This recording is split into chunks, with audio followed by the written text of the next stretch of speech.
BCC news కి స్వాగతం. నేటి ముఖ్యాంశాలు. అవార్డ్స్ అని చెప్పి 6 అవార్డులను ఎంపిక చేయడం జరిగింది. ఈ అవార్డులో first award NTR national award. ఇది నందమూరి బాలకృష్ణ గారికి ఎన్టీఆర్ గారి అవార్డు ఇవ్వడం జరిగింది. అలాగే జయరాజ్ గారు, పైడి జయరాజ్ గారు అని మన తెలంగాణ నుంచి వెళ్ళిన వ్యక్తే. హిందీ సినిమాల్లో చాలా సినిమాల్లో హీరోగా యాక్ట్ చేసినట్టు వ్యక్తి. వారి పేరు మీద కూడా మొట్టమొదటిసారిగా పైడి జయరాజ్ ఫిల్మ్ అవార్డు అని చెప్పి ఇండియన్ ఫిల్మ్ పర్సనాలిటీగా ఆయన్ని ఎంపిక చేయడం జరిగింది. దానికి మణిరత్నం గారికి ఇస్తున్నాం ఈ అవార్డుని.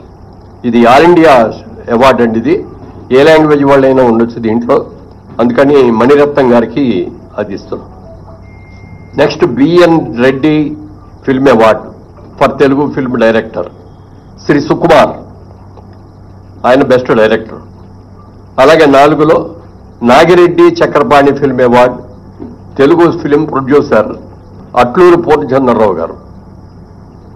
అలాగే కాంతారావు గారి పేరును కూడా మొట్టమొదటిసారిగా రేవంత్ రెడ్డి గారు వీరి పేరు మీద కూడా ఒక అవార్డుని ఇవ్వటం జరిగింది. ఆ అవార్డుని విజయ్ దేవరకొండకి కాంతారావు గారు అవార్డు ఇస్తున్నాం. అలాగే రఘుపతి వెంకయ్య ఫిల్మ్ అవార్డు. ఇది అదర్ దాన్ ఫిల్మ్ ఆర్టిస్ట్, అంటే కేటగిరీలో ఫిల్మ్ ఆర్టిస్ట్ కాకుండా అదర్ వాళ్ళకి. దీనిలో ప్రముఖ రచయిత ఎండమూరి వీరేంద్రనాథ్ గారికి